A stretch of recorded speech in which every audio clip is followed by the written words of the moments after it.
Evening, y'all. Chief Prepper here. So, tonight, after a day of not too much, I did a bunch of tree trimming that needed to be done.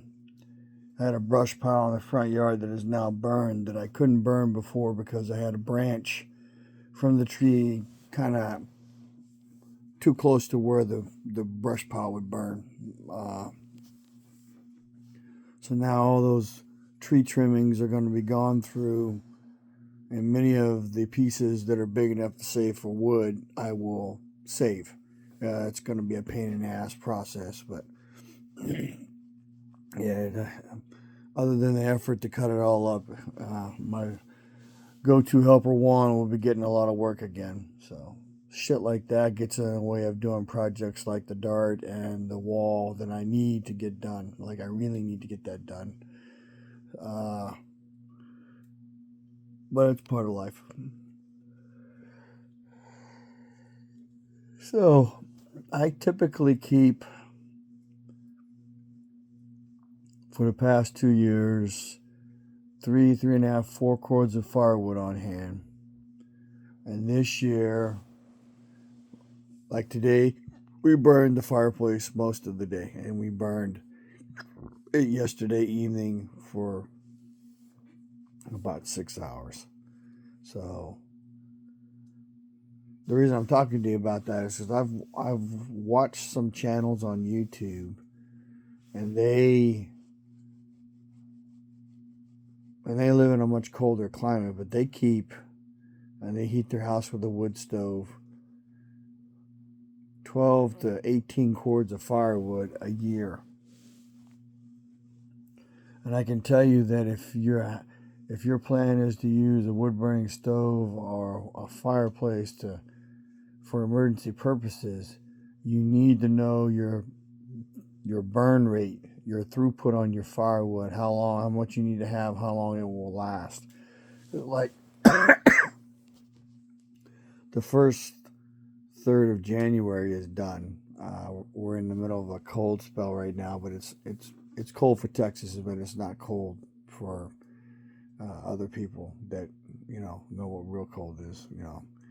But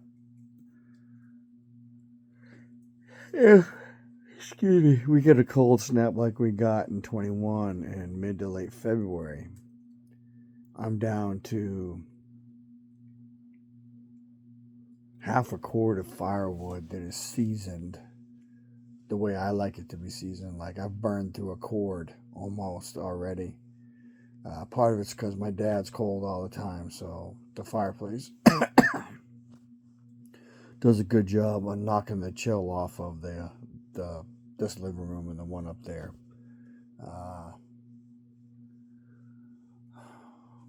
So with regard to the state of the world, I would say that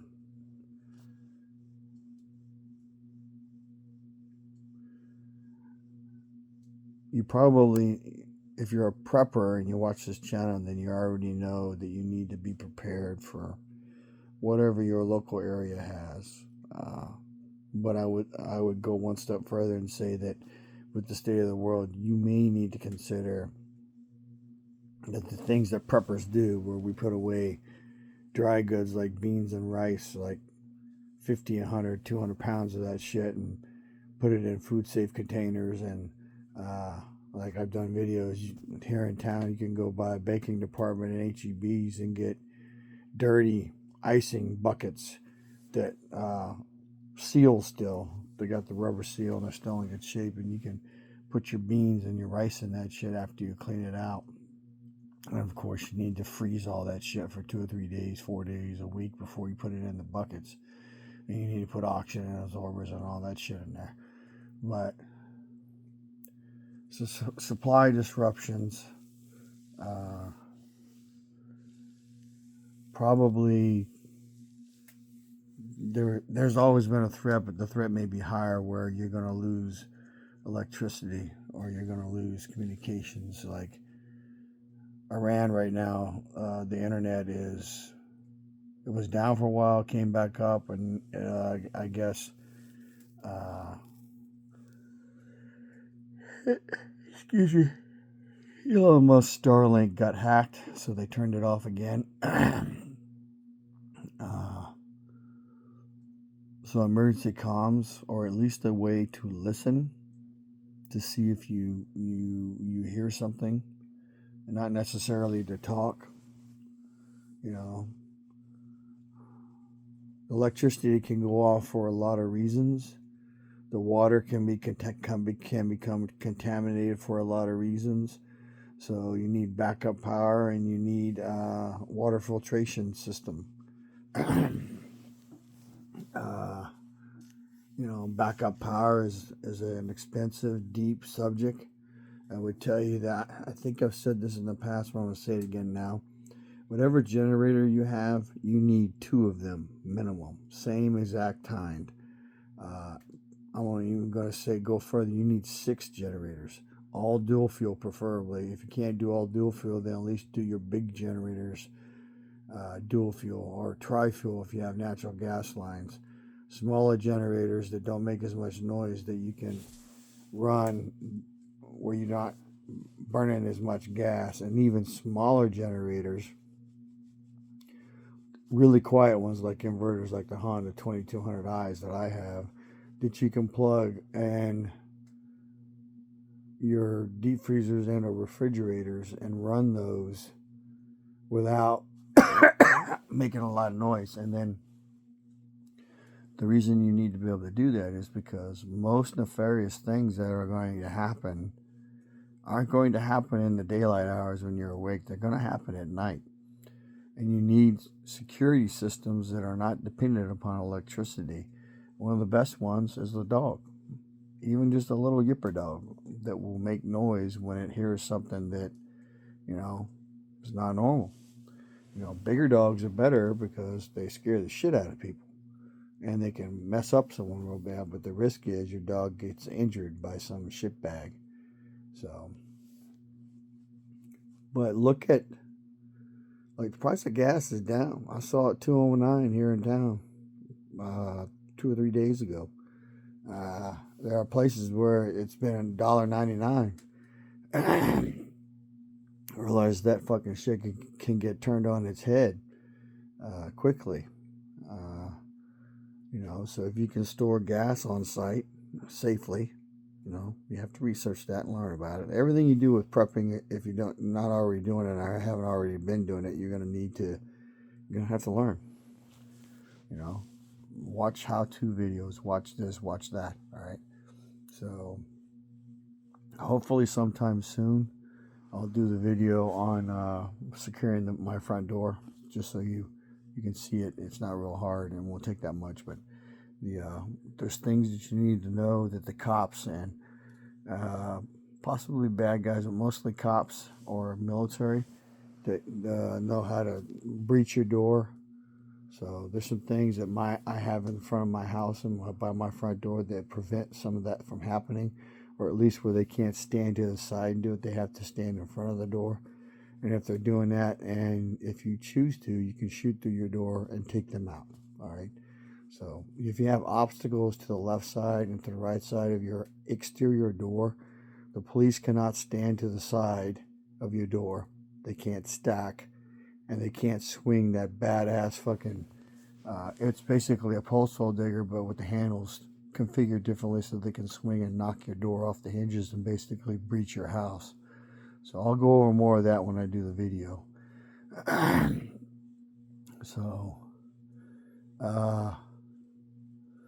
I saw a video tonight where, I don't know if the guy was Chinese, but he was definitely of the Asian persuasion, and basically talking about targeting houses that fly the American flag and taking pictures of it and making a database and basically taking those people out first, saying that there's a revolution coming to America. There's only 10% right now, so there's not enough, but they need to see and know and document, because I'm assuming they assume that people who are flying the American flag are patriots, and they're saying that they target them because they probably have weapons that they can use on everyone else. So the problem with that guy's logic is, if they have weapons and they're pro 2A, then they don't have a problem exercising those pro 2A rights. Let's just leave it at that. So, it's winter time and we have protests happening in cold parts of the country. There's rumors that DOJ is going to go around arresting high-profile people. I would love to see it, but it will bring chaos more than we have now. What else?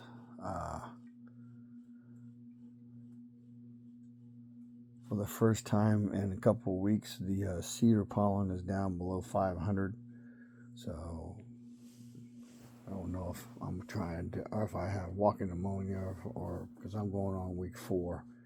But like I said, I take allergy medicine, and it's night and day difference. So,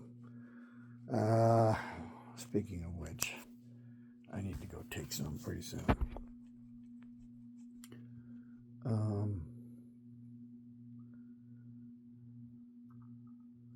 Do you have bug out bags? Do you have get home bags? Do you have a plan and a place to go if things go sideways and you're too close or you're in a city? Do you have trigger events that say, okay, we're leaving? Do you know what you're going to carry and how you're going to transport it if you're leaving? So one of the things I'm considering possibly is I have to hit two goals before I can do this. So it's 4 to 6 months away, assuming the world hasn't changed by then. But I'm seriously looking at buying a Mercedes Sprinter van, the 350 version. It's an all-wheel drive. It's already been partially converted. It's a 2023 model. It's a twin turbo 4-cylinder.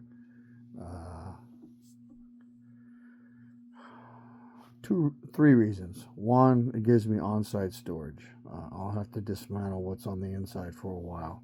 2, hotel prices are going through the roof.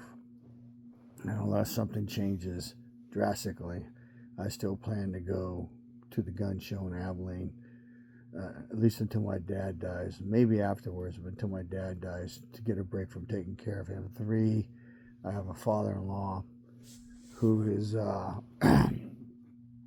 going to pass away at some point, and I will probably fly my wife up there, and if the world is sane, then me and the dogs and a trailer with a motorcycle in the back, regardless of the season, will drive up there because my wife wants me there. So that is what it is. Do you have chickens so that you have at least eggs on a recurring basis? Do you have heirloom seeds that you have taken care of? You put them in something to protect them. Can you grow those things? Have you played with gardening? Do you have camp axes? Do you have splitting wedges? Do you have sledgehammers? Do you have extra handles for all that? Do you have a way to start a fire? Like, I cheat. I use these sticks that are about that long.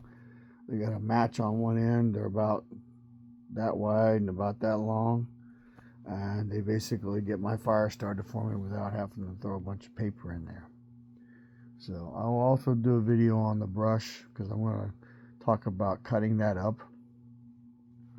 During a Shit Hits the Fan event, you would keep all the little pieces as kindling and then cut it up progressively from smaller pieces to bigger, and you would burn everything. All right, do you have a wood-burning fireplace? Do you have a wood-burning stove? Do you have cast-iron cookware? Do you know how to use the cast-iron cookware? Do you know how to use your wood-burning stove? Do you have a room you can collapse down into?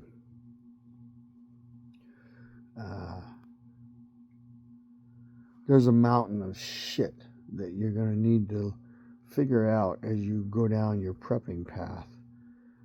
I would highly encourage you to listen to Frontier Preppers Billy. His wife Dee used to be on there a lot with him, but she's not on there as much. But he is someone who lived in Cuba underneath socialism and communist rule, And he has a lot of first-person testimony about how bad shit was. And it's depressing to listen to, but it's information that you need to understand. And you got all these fucktards cheering on and wanting civil war, but I don't think they understand what they want. It's not going to be people fucking lining up and shooting at each other. It's going to be covert attacks. It's going to be warlords. It's going to be people that are come into your neighborhood or come into your house and just shoot you. Maybe because they don't like you, maybe because they know you have something, maybe because you're a Republican, or maybe because you're a Democrat, maybe because you have an American flag in front of your house. It's not going to be what people think it's going to be. And it's one of those dangerous things that once it starts, the only way it stops is when one side kills so many of the other, they give up. So, and that's not counting World War III at a kinetic level beyond level, I can't think of the name of the word, but like they call it something 5 warfare. So anyway, going to attempt to exercise tomorrow. I don't know how well that's going to go, because today when I was doing the trees, which required me to go up and down a ladder and use a power tool on a long stick, my lungs acted up a little bit. So we'll see what happens. It may be a short day tomorrow at the gym. Keep stocked up on food. Make sure you have water filtration. You know, there's all kinds of prepping channels out there. Mine is considerably smaller than others. I've covered a lot of shit over the years. I got over 900 videos. I don't organize them, so you have to go in. I try my best from the very beginning to put in the description kind of what the video is about. So some of my good information, like this video, it's kind of a long one, where I get on here and I ramble a lot. I try to talk about shit that's important. Some of it is regurgitating, but there are some people who are new to prepping. You know, I was in the feed store last month in December. There was a young woman in there who was attempting turkeys. And I wished I would have talked to her then, because I don't know if I'll ever see her again. But she was having problems. And basically, when you're learning animal husbandry or how to take care of animals, sadly, some of them are going to die. I lost the first 13 chickens I had. Made mistakes, didn't know any better, asked a lot of questions, saw stuff on YouTube, and I failed. And animals suffered for that, but there's also snakes and cats and other shit eating my chickens. So, you know, she had turkeys that were having problems, and a place that she was going to gave her bad information. I think that store actually made her turkeys worse. And then she got information from the store I go to. And I wanted to tell her not to get discouraged, and that the world needs more people doing what she's doing. And then talk to her about, you know, right now it's new and exciting, but it's going to become a chore and work. Invest in water dispensers, metal pails that you fill up, and once or twice a week you put in the pen, and then they go in there and they can, you know, you need a turkey pen or a turkey run or a chicken run. You need a place where they can move around, where they're not cooped up all the time. And then, at least with chickens, you can let them out in the late evening when the sun goes down. After they've been in that coop for so long, when the sun goes down, they'll go back in the coop on their own. And then you just go out there and shut the door.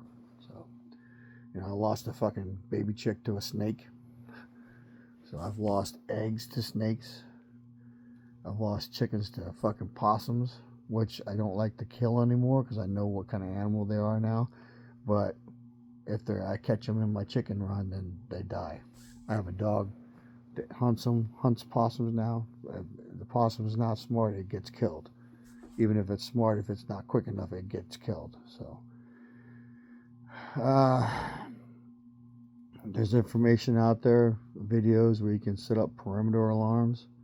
So when someone comes onto your property, you know, because it'll set off a loud bang. There's medical shit that you need to cover down on. You know, I did a video where when I got this hand laceration, you can't really see it that well now, but I got a big gash on this hand. You need 4 to 10 times the amount of medical supplies that you currently have. That's bandages, ace wraps, you know, antibiotic ointment.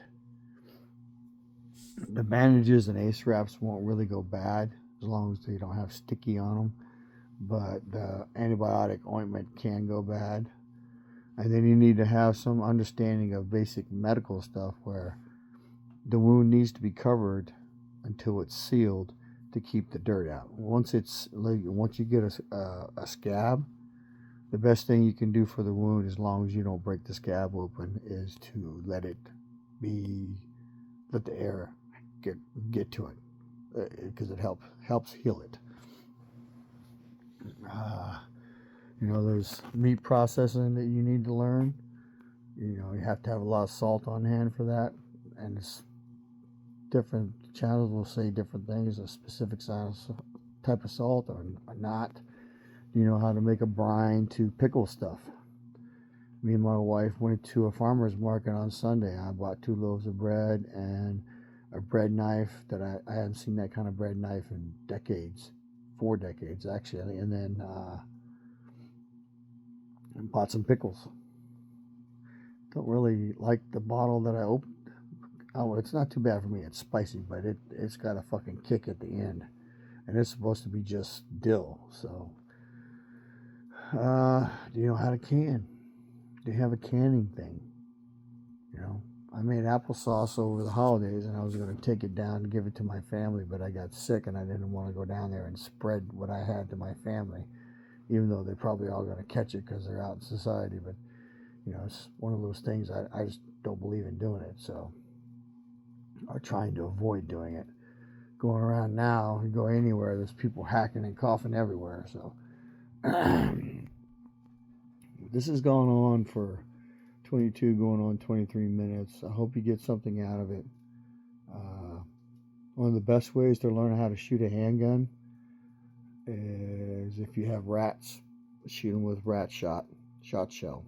I shoot the ones that I had for a year and a half with 357 Magnum 38 Special Shot Shell. And you know, if you don't know, rats, when they're running around, they're not the easiest things to hit. So that is one way to safely learn to shoot and hit what you're aiming at. And you're going to miss a lot in the beginning.